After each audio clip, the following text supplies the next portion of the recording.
Bag systemets facade.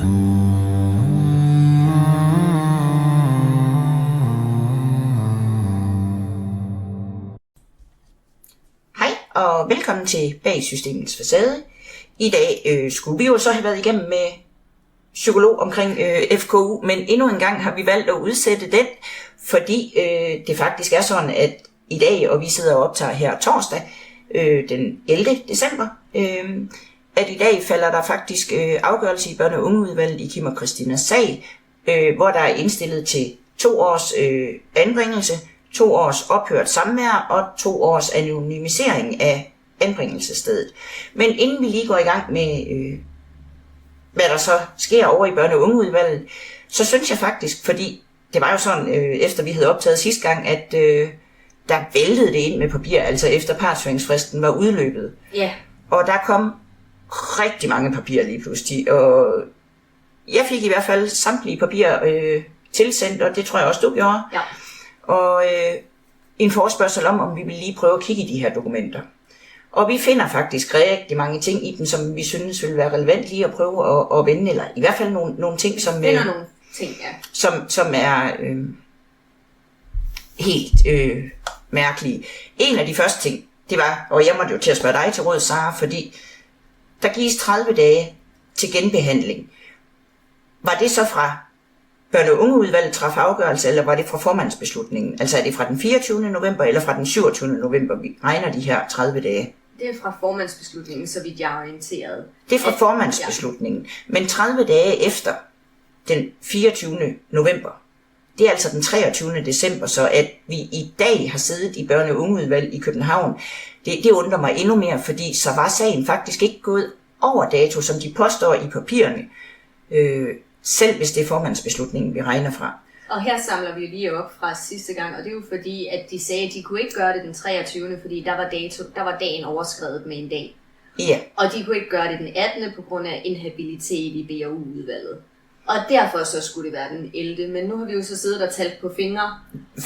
Og kalender, og jeg ved ikke hvad, fordi det skurrede i mine ører, at den skulle være udløbet der. Den udløber den 23. Altså hvis man tæller den dag, hvor formandsbeslutningen blev skrevet med i de 30 dage. Ja. Så udløber den først den 23. Og derfor burde det kunne have ladet sig gøre at køre den her i børne- og ungeudvalget den 23. december. Hvad kan årsagerne være til, at man vælger at ikke gøre det? Fordi for mig vil det jo, det giver jo, som vi regnede ud sidst, 7 dage til sagsbehandling og partshøring og børnefaglige undersøgelser, alt det her. Og der skal være partshøringsfrist også. Og den tager jo også noget tid af de 7 dage.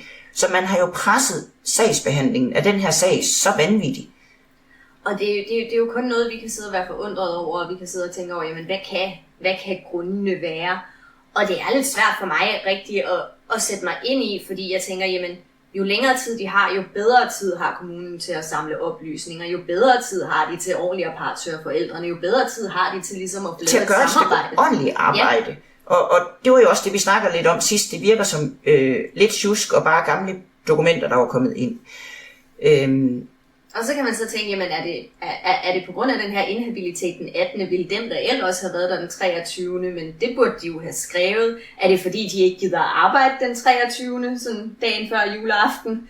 Eller hvad er det? Men det virker jo bare at presse det igennem, når vi nu har regnet frem til, jamen rent datomæssigt, så kunne det godt have ladet sig gøre. Så kunne det godt have ladet sig gøre at give familien her 14 dage mere, altså 3 uger til den her sagsbehandlingstid. Og så den sidste uge, hvor papirerne så er indsendt til børne- og ungeudvalg. Og det er jo specielt, fordi når vi så ser på den måde, det er forhastet igennem, nu for eksempel med den her børnefaglige undersøgelse, der er lavet, jamen der ville den ekstra tid jo også have gjort, at det ville have kunne været ordentligt sat af. Det kunne have været udført markant grundigere. Ja. Det næste, jeg hæfter mig ved, eller det var faktisk Kim, der brokkede sig lidt og sagde, Mette, vi har jo ikke fået over 100 spørgsmål. Så siger jeg, det er ikke sikkert, de har, Kim. Men i papirerne har man brugt tid på at beskrive, at de har modtaget 102 spørgsmål, og at I kun har besvaret en brøkdel af dem. Ja. Og Kim blev faktisk noget sur, fordi der var reelt kun 14 spørgsmål. Ja. Og nu har vi bedt om den her fil, så Sara, kan du ikke læse noget af det op, der står i den her det, der er fil? Fordi Der er kun 14 af dem, der er spørgsmålstegn ved, eller det er der ikke engang. Det er der ikke engang. Altså det der er i det er jo, at den her fil, det virker jo mere som sådan et skema, som en sagsbehandler sidder med og skal gå ud fra og arbejde ud fra og finde ud af, hvordan og hvorledes. Fordi nu for eksempel, familieforhold og baggrund, familiens funktion. Graviditeten var ønsket og planlagt. Der står ikke noget spørgsmålstegn bag det her. Nej, det gør der ikke. Forældrene er meget unge, og der må vi sige, Kim han er jo altså omkring de 50 nu. Og Christina, hun var omkring 30. Og når det er, vi går ind og skærer, hvor det er, vi vurderer, at forældre er unge, så er det, når de er under 25. Ja. Så det er jo igen, det er jo noget, hvor en sagsbehandler sidder, okay, er forældrene meget unge? Nej, de er faktisk den og den alder. Det er jo ikke noget, Kim og Christina som sådan skal besvare. Der er også noget lidt længere nede. Nu er jeg faktisk nede her. Nu må du ikke scrolle længere. Og læse, at boligen har basale faciliteter, toilet, bad, køkken med mere. Der er ikke flere tegn i den sætning.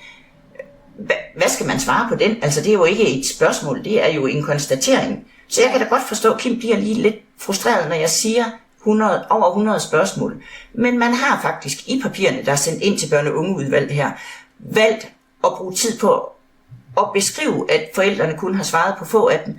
Men hvad er det, de skal svare på? Under boligen, der står eksempelvis også, familien er hjemløs. Ja.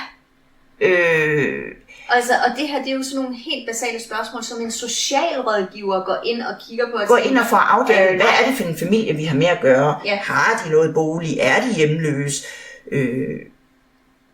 Alle de her ting, men det er jo ikke et spørgsmål. Nej.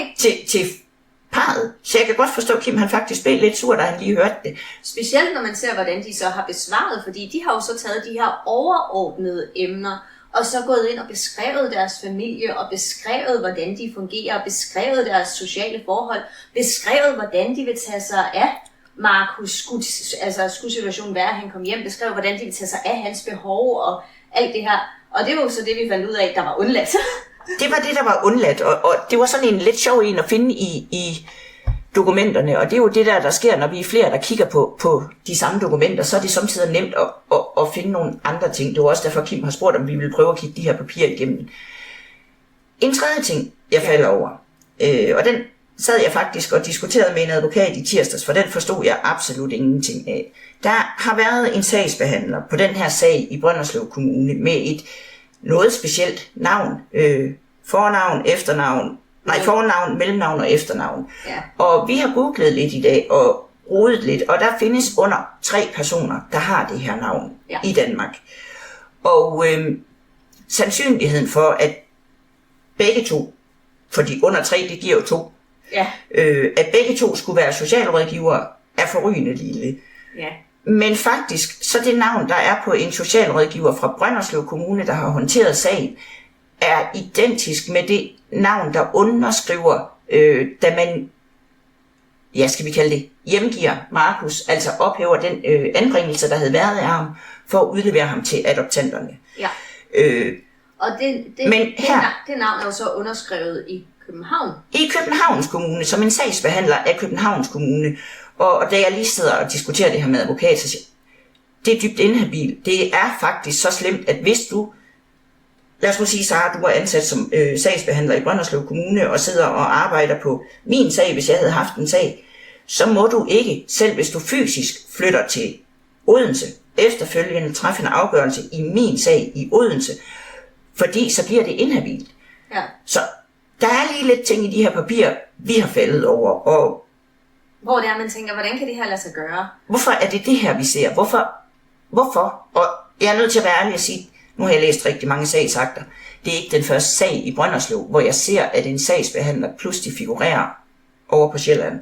Nej. I samme sag. Så jeg tror ikke, det er en fejl. Men det var en af dem, jeg hæftede mig rigtig, rigtig meget ved, da jeg gik papirerne igennem og sagde, hvad sker der lige her? Vi kan kun gisne. Vi kan ikke noget som helst. Jeres bud er lige så godt som vores bud, men det er noget, man falder over, og det er noget, man undrer sig over. Ja, det er det. I den grad. Men skal vi ikke kigge på den her dom? Ja, dom, det kan vi jo ikke kalde den. Det er en afgørelse fra børne- og ungeudvalget. Der var jo indstillet til 2 års anbringelse. der var indstillet til 2 års ophørt samvær, og der var indstillet til 2 års anonymiseret anbringelse. Ja. Og der er selvfølgelig nogle krav i forhold til at anonymisere. Der skal foreligge en reel risiko for barnet og alt det her sjov. Der er også nogle skærpede vilkår i forhold til at fjerne alt samvær. Altså afbryde samvær på alle punkter. Og der skal jo også ligge noget til grund for, at vi vælger at anbringe barnet. Ja. Så hvad blev afgørelsen i dagens børne- og ungeudvalg? Jamen altså, afgørelsen den blev 1 års anbringelse. Det vil sige, at den er reduceret? Den er reduceret til 1 år, før man skal tage den op igen. Altså det betyder ikke, at han kommer hjem om 1 år. Det betyder, at der kan den genbehandles om 1 år. Så er der indstillet til 1/2 års afbrudt kontakt. Og 1/2 års anonymiseret forhold. Det vil sige, de sidste 2 her, altså den anonymiserede bosted på barnet, og kontakten er nedsat fra 2 år til 1/2 år kun. Ja, og det kan jo godt virke som en stor sejr. Altså at få reduceret noget fra 2 år til 1/2 år, det kan jo virke som en stor sejr. Problemet er bare, at der var ikke nogen konkret vurdering på, jamen hvad skal der så til i det her halve år, før vi kan få det her ophævet. Nej, hvad må forældrene i det her halve år for at få genetableret noget kontakt med barnet? Hvad må de her?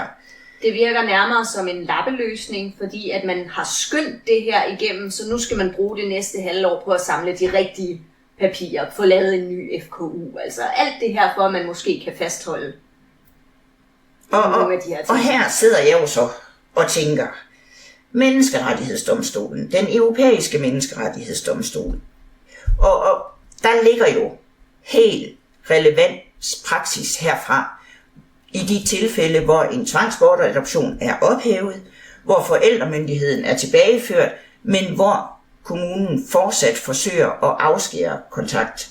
Ja. Der ligger noget, som er decideret gældende i Danmark, for det er jo sådan, hvis de træffer noget afgørelse i den europæiske menneskerettighedsdomstol, så får det gældende praksis i Danmark. Ja, fordi vi har jo underskrevet menneskerettighedskonventionen. Det har vi. Og der er nogle af de her præmisser fra nogle af de her forskellige sager, fordi der er nogle forskellige at trække på. Men vi har en præmis 208. Staten skal altid arbejde for genforening.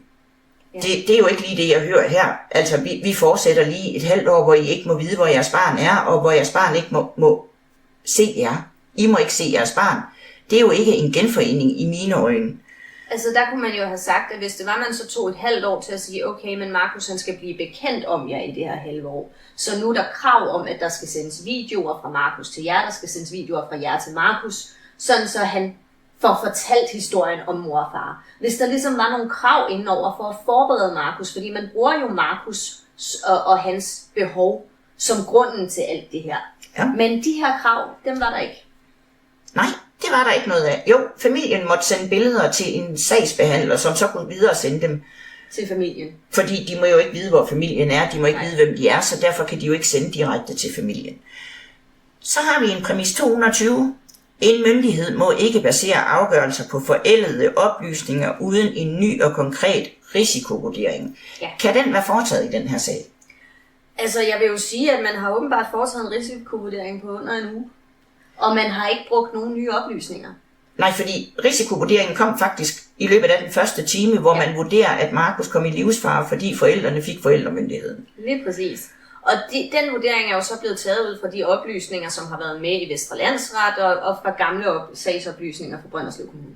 Ja, så har vi præmisserne 211 og 212, som sikrer, at der løbende skal være opdateret konkret vurdering af muligheden for en genforening. Det synes jeg jo heller ikke, vi ser opfyldt her.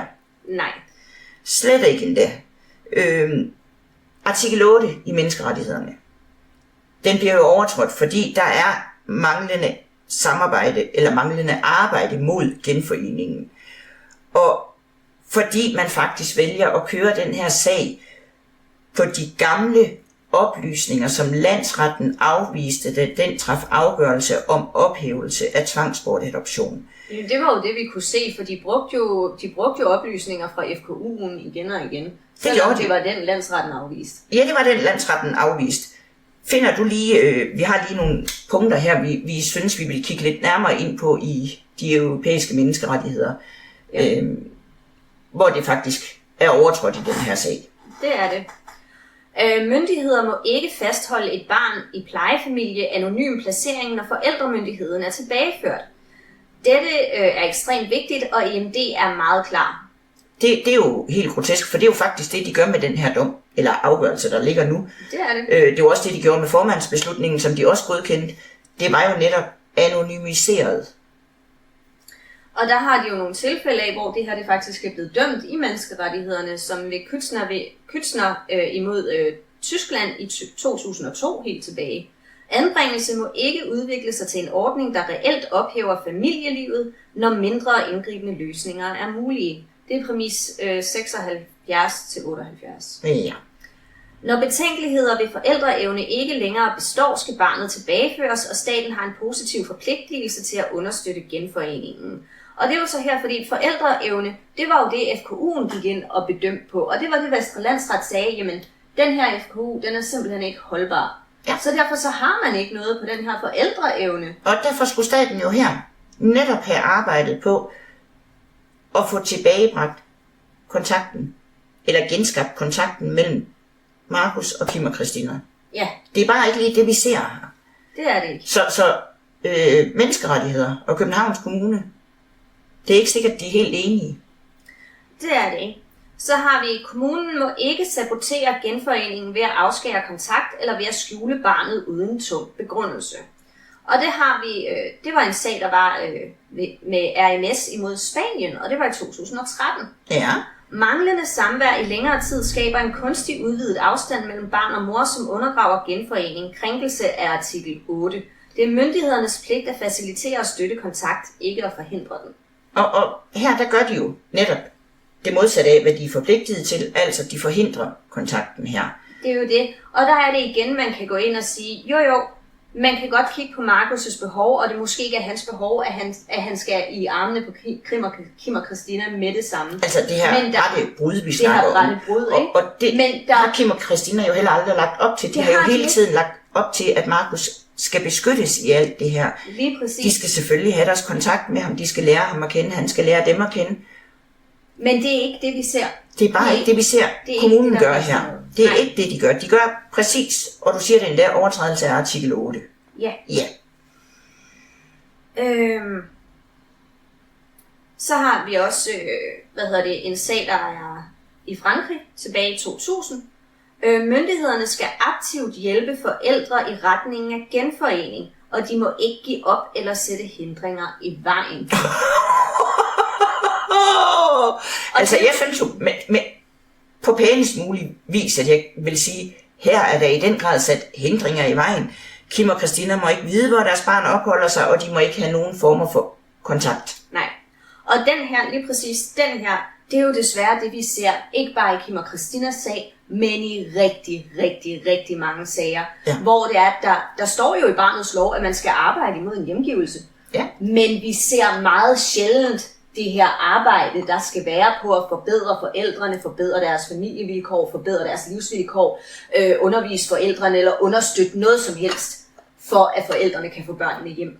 Det ser vi meget sjældent. Og lige her, der ser vi ikke andet end faktisk modsatrettede beviser og modarbejdelse. Modarbejdning af, hvad de egentlig er forpligtet til via lov og gældende retspraksis. Ja.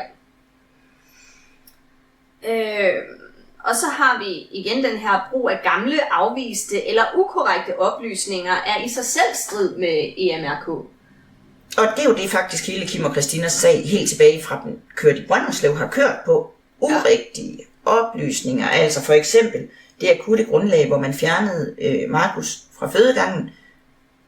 Ja. Det gik jordmøderne jo ind og afviste. Lige præcis. Plus at hele deres FKU er bygget på gamle oplysninger. Ja.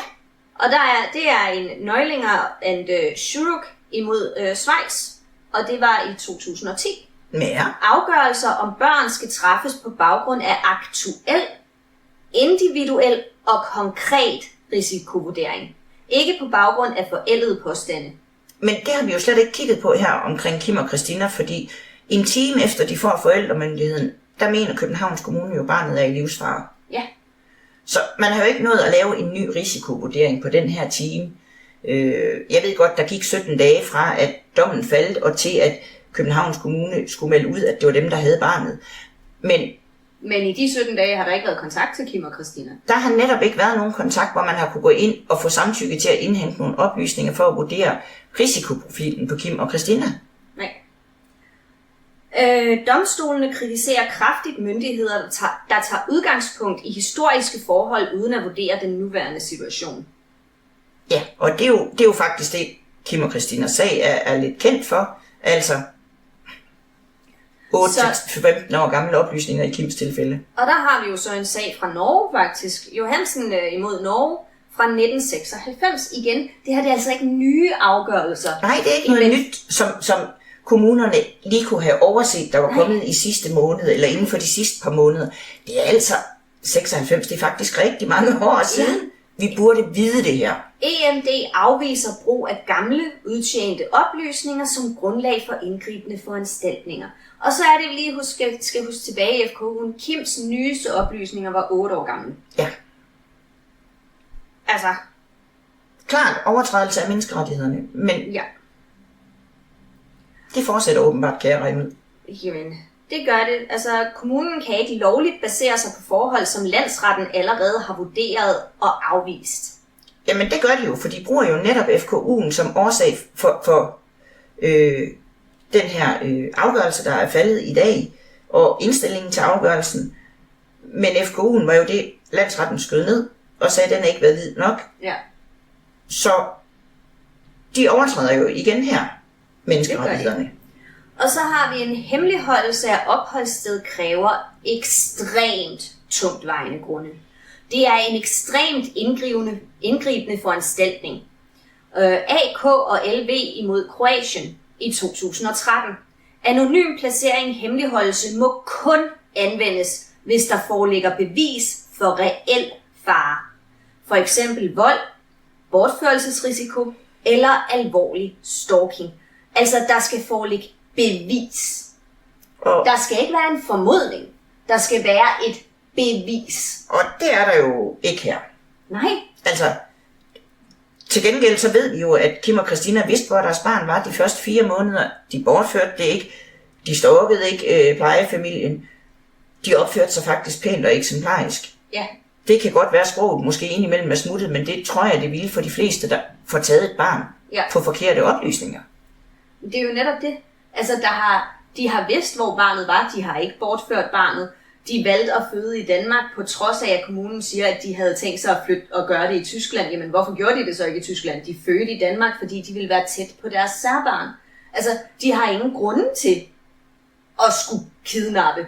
Slet ikke nu, hvor de har vundet i landsretten. Altså, det er så dybt godnat, det her. Men lige præcis. Det er i hvert fald menneskerettigheder, vi er oppe imod her, som ikke bliver overholdt. Og det tyder jo på, at Københavns Kommune, ligesom Brønderslev Kommune før det, er fuldstændig ligeglade med, om de overholder menneskerettighederne. Det kan jeg så ikke forstå. Jeg kan faktisk ikke forstå i et retssamfund i 2025, at vi skal diskutere, om basale menneskerettigheder skal overholdes i de forskellige forvaltninger i Danmark. Det kan jeg simpelthen ikke forstå. Vi har et sidste punkt. Det er, når en højere domstol allerede har fastslået, at det tidligere grundlag ikke kan bære, må kommunen ikke genanvende det i nye afgørelser. Hvad for noget? Det er jo præcis det, der sker her. Det er jo præcis det, der sker her. Altså hold nu op. Det er så grov en overtrædelse, at der står jo her, at vores europæiske menneskerettighedsdomstol har besluttet, at vi må ikke genbruge de oplysninger, der er afvist i retssystemet. Ja. Og alligevel så er det præcis det, Københavns Kommune gør, ved at sige, at vi har jo FKU'en til grund for alt det her. Ja. Og der er retspraksis altså særlig klar. Vi har strandloppen præmis 220. Myndighederne må ikke fortsætte restriktioner baseret på historiske oplysninger, når forholdene har ændret sig. Så er der K&T imod Finland i 2001. Efter en tidligere fejlagtig afgørelse er omstødt, skal myndighederne rette ind og sikre genforening. Fortsat indgriben baseret på det gamle fejlgrundlag er krænkelse af artikel 8. Så hvor langt skal Kim og Christina? Skal de helt til menneskerettighedsdomstolen for at få lov at se deres barn? Hvor langt tror du, vi skal her? Fordi jeg synes da, at vi bare kan sidde og overskride det her i Danmark, og lade som om, at det skal vi ikke rette ind efter. Jo, det er sådan, at når der er truffet afgørelse i den europæiske menneskerettighedsdomstol, så er det relevant praksis i Danmark derfra. Så vi må slet ikke gøre det her. Det må vi ikke, og det er jo bare skræmmende, hvis det er, Kim og Christina skal helt til menneskerettighederne for det, fordi der er jo blevet det tager lang tid, og der er blevet så meget ødelagt i mellemtiden. Allerede nu har de ikke haft kontakt med deres barn i 1,5 år. Ja, nu kigger vi jo ind i 2 år, fordi vi lige har fået 6 måneder lagt ovenpå. Lige præcis, og det er jo bare 6 måneder nu. Hvad sker der så om 6 måneder, når de skal ind til genbehandling? Altså det er jo det. Det er jo reelt det er. Fordi når de her 6 måneder er gået, så vil de hive ind til en ny genbehandling af de her 2 grunde, og det vil så skulle op i BAU igen, og der kan de risikere at få det forlænget. Ja, det kan de jo nemlig. Og det er fordi hvis det her det så bare var afgørelsen, hvis det her så bare var afgørende, og de kunne sige, okay, om et halvt år, der er vi sikre på, der kan vi få lov til at se Markus. Jamen, ja, altså hvis man havde brugt de her 6 måneder på at starte det her begyndende samvær og kontakt med Markus, så Markus stille og roligt kan indlemme os i, det her er faktisk dine forældre. Ja. Du kan ikke bo ved dem lige nu. Men det er dine forældre. Dem skal du lære at kende. Dem skal du besøge. Dem skal du have en kontakt med. De kommer og besøger dig. Altså hvis vi stille og roligt kunne have startet den her proces på en måde, som alle Markus' behov var tilgodeset, så ville det jo være helt optimalt. Det er bare ikke det, der bliver lagt op til. Og derudover så må jeg jo også indrømme, at nu den her plejefamilie, som de er nu, de er jo blevet helt anonymiseret. Men jeg ved ikke, om I andre lige har set det afsnit, der har været på TV2, hvor en mor, hun har været inde til sådan et, hvor hendes barn er blevet tvangsbortadopteret. Hvor hun har været inde til et møde med adoptivforældrene. De har siddet på en skærm et andet sted.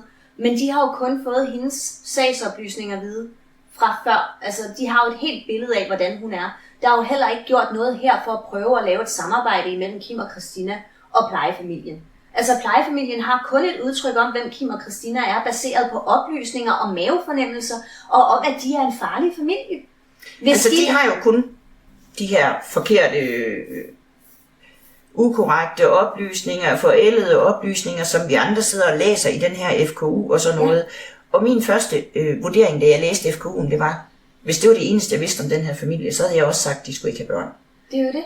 Men hvis det var, man faktisk gik ind og prøvede at sige, okay, det her halvår, vi kan godt se, at der skal være et afbrudt samvær, men hvis man nu bare gik ind og sagde, hvad med det her halve år, at vi skal prøve at opbygge en relation imellem plejefamilien og Kim og Christina, så plejefamilien også kunne blive tryg i at overlade den søn, de har haft de sidste 1,5 år, til nogle andre mennesker til samvær. Fordi de har kun det her skræmmebillede af, hvem Kim og Christina er, ja. Og de har jo adopteret det her barn, som nu kun er et plejebarn, men de har jo også en angst for at skulle udlevere det her barn. Altså, hvis jeg skulle udlevere et barn til nogen, der er så dårligt beskrevet, så havde jeg nok også tænkt, er jeg nu sikker på, at jeg skal det? Det er jeg ikke sikker på, det må være i barnets tarv. Selvfølgelig er det i barnets tarv at lære sine forældre at kende, det er der slet ingen tvivl om. Og slet ikke, når der ligger så klar en afgørelse, som der gør fra Vestre Landsret her. Så den er jo helt galt, den måde, vi arbejder på her. Det er jo altså, nu nævner du den her med den mor, der får lov til at møde adoptivfamilien til hendes tvangsbortadopterede. Nej, hun fik ikke lov til at møde dem, det var på skærmen. Det er stadigvæk at møde dem, se dem, hvem de er, få en mavefornemmelse af, er de gode, er de dårlige mennesker, hvem har mit barn, er der omsorg for mit barn. Ja. Men når vi er i den boldgade, så træf Højesteret, og ikke bare landsretten, men helt op i Højesteret, i foråret, maj tror jeg faktisk det var, afgørelse om, at selv ved et tvangsbortadopteret situation, der kan forældre godt få ret til samvær, ja. Billeder og så videre, så de faktisk må følge de her børn alligevel. Det får Kim og Christina jo stadigvæk ikke. De har endda vundet forældremyndighed, men de må stadigvæk ikke. Nej. Jeg er simpelthen rystet i det her, over at vi tilsidesætter gældende praksis, dansk lovgivning, internationale konventioner, alt tilsidesætter vi for at holde det her barn hemmeligt for forældrene. Ja. Det er dybt rystende for mig at være med i. Jeg Jeg synes, det er så ulækkert, som noget kan være. Og det skal jo lige siges, selvfølgelig er Markus' behov det, der skal være fokus på. Det er jo ikke fordi, at vi sidder her på podcasten og siger, at Markus han skal bare tages ud af hans trygge omgivelser og sendes hjem. Det har vi aldrig snakket om. Det har vi aldrig snakket om. Kim og Christina har hele vejen igennem sagt, at det skal foregå stille og roligt, så Markus ikke kommer i klemme i det. Så at vi sidder her og skal snakke om noget, der faktisk er værre, end da de havde tvangsbortadopteret, det har jeg slet ingen forståelse for. Nej. De har lige fået forældremyndigheden, de har vundet i landsret, og alligevel så behandler vi dem værre, end vi gør, når vi tvangsbortadopterer. Altså, man får lidt den her fornemmelse af, at de skal straffes for at have vundet i landsretten. Ja, det gør man. Og jeg sidder med sådan en rigtig grim mavefornemmelse af, hvad var den reelle agenda for, at det her barn skulle fjernes? Ja. Specielt når vi nu kan se, at papirerne har ikke holdt i landsretten. Det var ikke stærk nok dokumentation, der var kørt. Selvom den dag endda var på ukorrekt grundlag, altså noget, der ikke var sandt. Ja. Så var det ikke engang stærkt nok. Og nu fortsætter vi faktisk i samme boldgade i København. Og så bliver... Hvem har fordel af det? Hvem har... det leder mig tilbage til, hvem har det her barn? Ja, og nu kommer vi jo også helt tilbage til at tage sølvpapirshatten på, fordi vi har jo så også en socialrådgiver, der går igen i sagerne i Brønderslev Kommune, og lige pludselig også fremstår i papirerne i Københavns Kommune. Ja. Og vi har inhabilitet i BRU-udvalget. Man får den her fornemmelse af, at lige præcis det her barn måske er placeret ved nogle fagpersoner et eller andet i Københavns Kommune, og nu skal man bare sørge for, at det skal bare blive, fordi vi har altså nogle kollegaer, der er interesserede i at passe på den her familie. Det er helt ærligt, når jeg læser det, så er det sådan nogle fornemmelser, jeg får, fordi at vi har en sagsbehandler, der går igen begge steder, at det er en vennetjeneste, der er sket her. Vi har et inhabilt BRU-udvalg. Jamen er det fordi BRU er en eller anden en domsmæssig? Er det fordi dommeren har et specielt kendskab til plejefamilien? Er det dommeren, der er pleje? Altså, lige præcis, man får bare den her uldne fornemmelse af, at der er sket et eller andet vennetjeneste, et eller andet under bordet i den her sag. Altså, min mavefornemmelse har endda vendt helt ud i, var barnet bestilt. Ja. Og den er godt nok grim at få ind, fordi sådan må det bare ikke foregå. Og slet ikke i et retssamfund med gældende lovgivning, internationale konventioner, og vi snakker altså 2025. Vi er jo ikke tilbage i middelalderens kun den stærke overlever. Nej. Vi er altså fremme i et retssamfund i 2025, hvor vi tilsidesætter dansk lovgivning, vi tilsidesætter al moral og etik i forbindelse med sagsbehandling, vi tilsidesætter de europæiske menneskerettighedsdomstol, altså gældende retspraksis i Danmark. Vi tilsidesætter faktisk også landsrettens dom. Ja. Det er så grotesk, altså der er ingen respekt for magtens tredeling, der er ingen respekt nogen steder i det her. De har vundet, og de er værre stillet, end de var. Ja. Og altså det... Jeg er rystet. Det er jeg også. Men så igen, så er jeg nærmest... Nej, det er man faktisk nærmest ikke med det, vi har kigget ind i. Med det, man efterhånden har set af sager, og med det kendskab, man har til systemet efterhånden, så tænker man, jamen, hvad bliver det næste? Altså, jeg kan ikke sige, at jeg er dybt overrasket. Det er jeg heller ikke over afgørelsen, som vi lige fik, inden vi tændte for mikrofonen og gik i gang her. Altså, jeg blev overrasket over, at det faktisk var blevet sat ned til et halvt år, lige indtil jeg kom i tanke om, jo, men det genbehandler de bare om et halvt år, og så bliver det sat til det samme igen. Altså. Nej, det gør det jo ikke, fordi hvordan er det? Første gang, så er det et halvt år, næste gang er det et år. Er det ikke sådan, de kører på? Sådan er det i hvert fald med overvåget samvær. Ja. Første gang, så er det et halvt år, næste gang, så er det et år. Og jeg har ikke hørt om det her anonymiserede og afbrudt samvær før, men jeg ved, at afbrudt samvær, det kan også gå fra et halvt år til et år lige pludselig. Fordi normalt i et afbrudt samvær, så skal man jo ind og vurdere på, jamen er der en grund til... Normalt så afbryder man et samvær, hvis det er, at forældrene er voldelige eller alt sådan noget. Hvis der er en grund til, at forældrene er til fare for det her barn. Eller hvis det er, at barnet har nogle meget negative reaktioner på samvær. Men Markus har jo slet ikke kendskab til Kim og Christina, så det kan de jo ikke bruge. Nej. Men det kan man også gå ind og afbryde et samvær på. Og så skal man jo så sige, jamen det halvår, som så går med det afbrudte samvær, der skal man ind og finde ud af, jamen er de her forhold så også, er forældrene voldelige, er alt det her, eller er der en grund til, at barnet reagerer sådan. Men der har vi jo så set i nogle sager, at så efter det halvår, jamen så tager de bare et år oveni bagefter. Ja, det har vi, og vi har også set, at alt der hedder reaktion fra et barn. Og det kan faktisk være et barn, der står og skriger for kontakten med forældre, som de kender. Altså, hvor vi kigger over i almindelige anbringelsesager, ikke de her, hvor vi tager på fødegangen, men hvor barnet reagerer efter samvær. Altid bliver beskrevet som, der er noget galt med forældrene. Det bliver aldrig beskrevet som om, barnet reagerer, fordi den der trygge base, barnet havde, kun lige var der kort tid, og så skulle væk igen. Og det er på trods af, at det så måske er overvåget samvær, hvor det er, der faktisk har siddet en professionel og set, det her samvær, det er faktisk forløbet ganske godt. Ja. Det har været et rigtig godt samvær, det har været stille og roligt, forældrene har mødt barnet i det. Men hvis plejeforældrene så bagefter beskriver barnet som have en reaktion, jamen så er det automatisk en traumerespons eller noget forældrene har gjort. Det er det nemlig. Det er ikke noget, man på nogen mulig måde ser som den naturlige udvikling i et barn. Og det er helt ned til de her små børn i, jeg vil have min mor-alderen.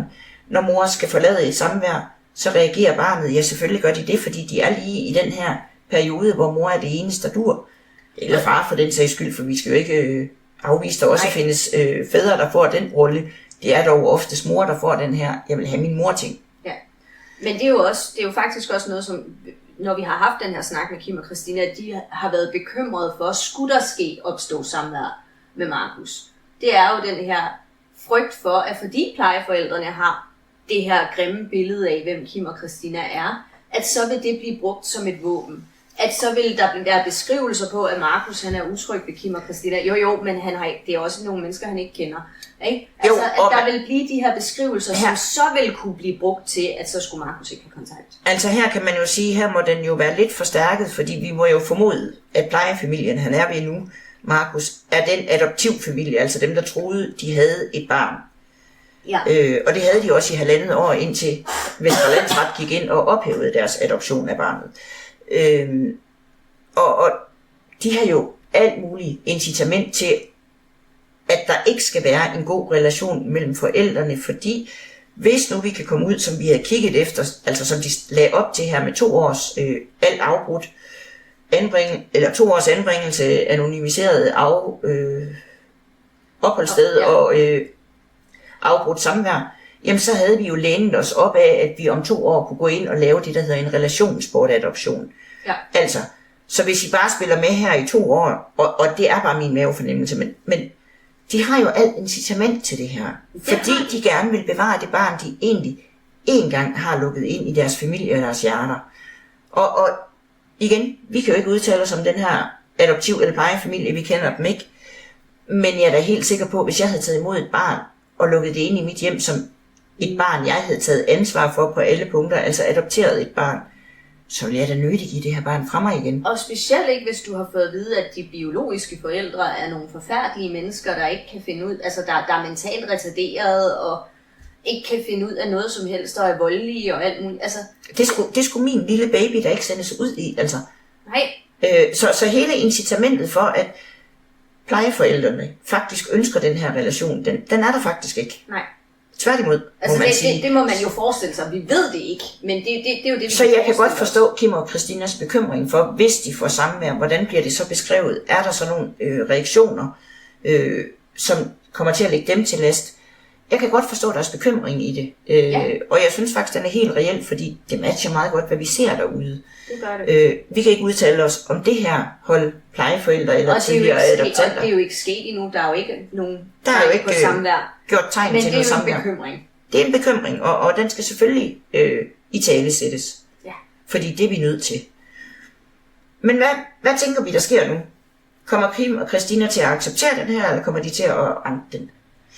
Jamen altså, det er jo svært, fordi at hvis det er, de anker den til Ankestyrelsen, så kunne man jo håbe, at Ankestyrelsen omsteder det, og at de faktisk prøver at finde ind i nogle løsninger. Fordi det vi også skal tænke på, det er, at det er en af de første sager af sin art i Danmark.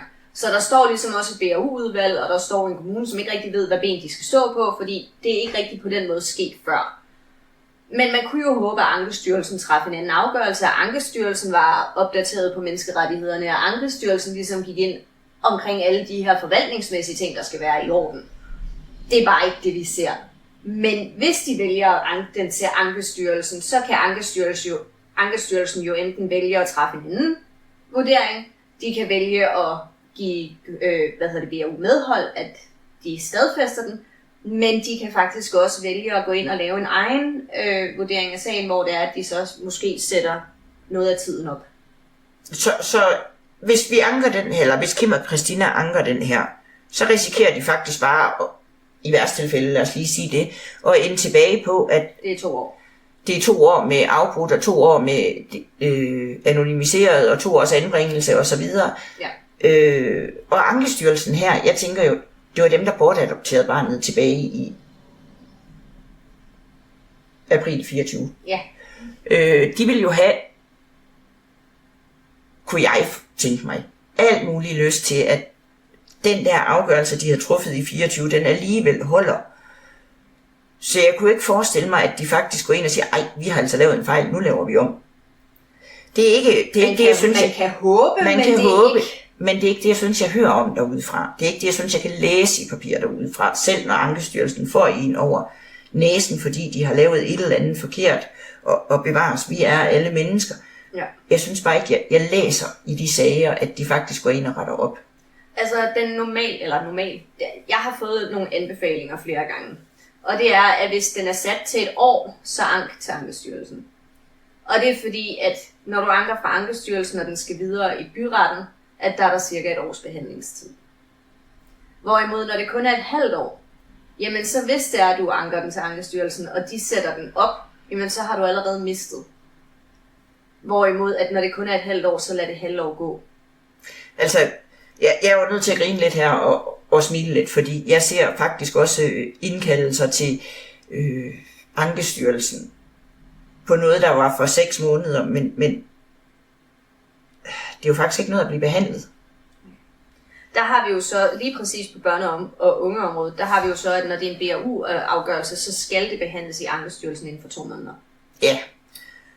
Men altså, så vil jeg jo så sige, at man kan godt lade sig forlede af den her, fordi, jo men, så siger vi, okay, jeg klager ikke, fordi der er kun et halvt år. Men så kommer du så ind til den her genbehandling, som så sker efter det her halvt år, og så bliver det lige pludselig 1 år, og så er det først derfra, du har 1 år til byretten. Men det er jo sådan noget andet, fordi der er i byretten noget, der hedder historisk dom. Så det vil sige, at hvis det er, at de klager over den her til Ankestyrelsen, og Ankestyrelsen stadfæster det her halve år, ikke? Ja. Så er det udløbet, inden de kommer op i byretten. Så kan byretten godt gå ind og sige, det her, det var ikke okay.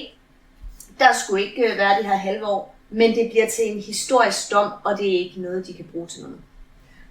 Hvis vi nu for eksempel tager overvåget samvær, hvis det er, man går i byretten med det overvåget samvær, og det er udløbet, og byretten siger, det skulle ikke have været der, det hjælper ikke noget, det er en historisk dom. Du kan godt gå op til et nyt BAU-møde og få træffet, at så skal der være et halvt år mere. Men det bliver så ikke fjernet, fordi det var den gamle dom, der blev afbrudt. Jeg ved ikke, om det blev forklaret ordentligt.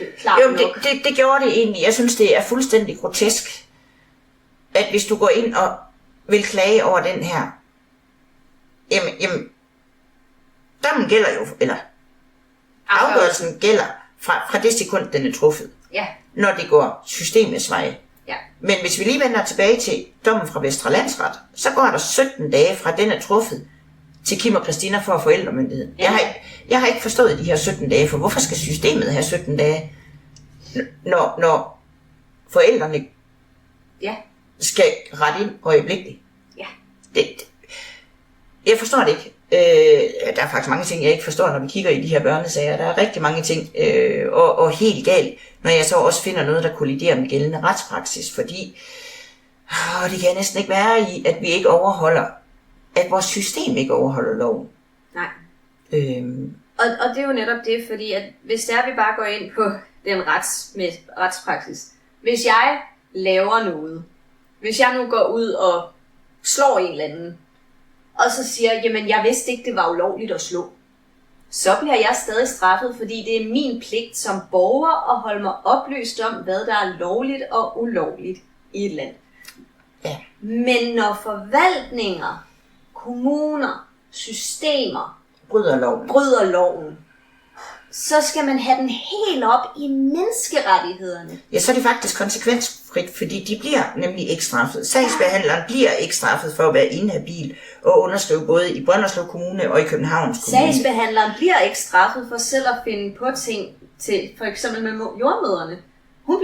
Sagsbehandleren blev ikke straffet for at finde på falske oplysninger. Der skete ikke noget. Vi har lige læst, at det her med at fortsætte, som det var efter, altså da barnet var bortadopteret, det er i strid med menneskerettighederne, og alligevel sker der ikke børne- og ungeudvalgsformanden noget, da han træffer en afgørelse, der sker ikke børne- og ungeudvalget noget. Det er bare konsekvensfrit for systemet at fejle over for borgeren, men hvis du som borger fejler over for systemet, så falder hammeren. Ja, med det samme. Jeg synes faktisk, det er ulækkert. Jeg tror, vi skal lade den ligge her og sige, at vi vender tilbage, når engang vi ved, hvad Kim og Christina gør, og hvad der er at update. Der er selvfølgelig ikke meget ved at lave et afsnit om, at nu anker de, eller nu anker de ikke.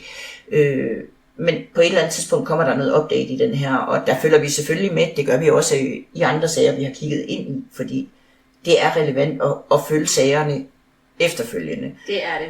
Men indtil videre, så har vi et afsnit, hvor vi skal have gennemgået FKU'en, og det har jo været skudt ud i 2 uger nu. Ja, nu er det anden gang på grund af den her sag, så jeg håber næste gang vi sidder her, så er det for at afslutte Kim og Christinas FKU, altså hvad læser psykologen i den her, hvad er der gjort rigtigt, hvad er der gjort forkert, og hvor skæv var din og min vurdering af den her FKU, da vi dykker ned i den faktisk. Lige præcis. Fordi det altså vores ord skal jo ikke bare stå for troende, det må gerne være bakket fuldt op af fagfolk, fordi det har jeg det faktisk bedst med, ligesom jeg har det bedst med, når vi snakker lov, at vi faktisk har gældende retspraksis. Ja, for igen, vi er bare helt normalt dødelige mennesker. Altså, vi er bare mennesker, og vi er ikke uddannet inden for de her områder. Men derfor så gør det netop ekstra spændende faktisk at høre fagfolk, der har erfaringen. Udover det, så kan vi oplyse jer, noget af det, vi kommer til at gå ind over i fremtiden, det er faktisk resten af børneområdet, fordi der er mange ting, vi ikke ved så meget om endnu. Vi har i hvert fald ikke været inde og afdække om dem. Det kan godt være, at vi ved det efterhånden, men vi har ikke afdækket. Det er både forældrefremmedgørelse, det er ting som partsrepræsentanter, paragraf 75 støtter og advokater og alle de her, de får hver deres afsnit, så hvis du er i tvivl om, hvad det betyder, når du har en advokat, hvad det er, når du har en partsrepræsentant, eller hvad en paragraf 75 kan støtte med, så kommer vi altså til at gå ind over det, fordi vi synes faktisk, det er ret relevant at dække hele området, og ikke kun enkelte sager eller så videre, men simpelthen, hvordan kan vi bruge det her område, og hvad har I af rettigheder derude, ikke mindst. Vi har også et afsnit i støbeskeen, hvor det er, vi kommer ind omkring og snakke med en pensioneret plejefamilie. Fordi det skal vi også rundt om. Vi skal også have det afdækket. Jamen, hvordan er det at være en plejefamilie, og hvordan er samarbejdet med de forskellige kommuner og alt det her? Der er mange ting, vi skal ind over, så det var lige lidt, inden vi er færdige med at sidde her. Jeg tænker, vi hygger os godt langt ind i det nye år, hvis ikke hele det nye år. Så med de ord vil vi sige, desværre mistede Kim og Christina stadig deres ret til at se deres søn, deres... Jeg kan simpelthen ikke forstå, at man ikke har haft et billede med og givet dem i dag og sagt, ved I hvad, han er lige her. Ja. Jeg kan simpelthen ikke forstå, at vi er så umenneskelige over for det her forældrepar. Uanset om de på gamle falske oplysninger er fejlet, de er jo afvist af landsretten. Ret nu ind efter gældende retspraksis, både dansk lovgivning og internationale konventioner. Ja. Men skal vi ikke sige, at det var det for den her uge? Det gør vi. Tak fordi I så med. Tak fordi I så med. Hej.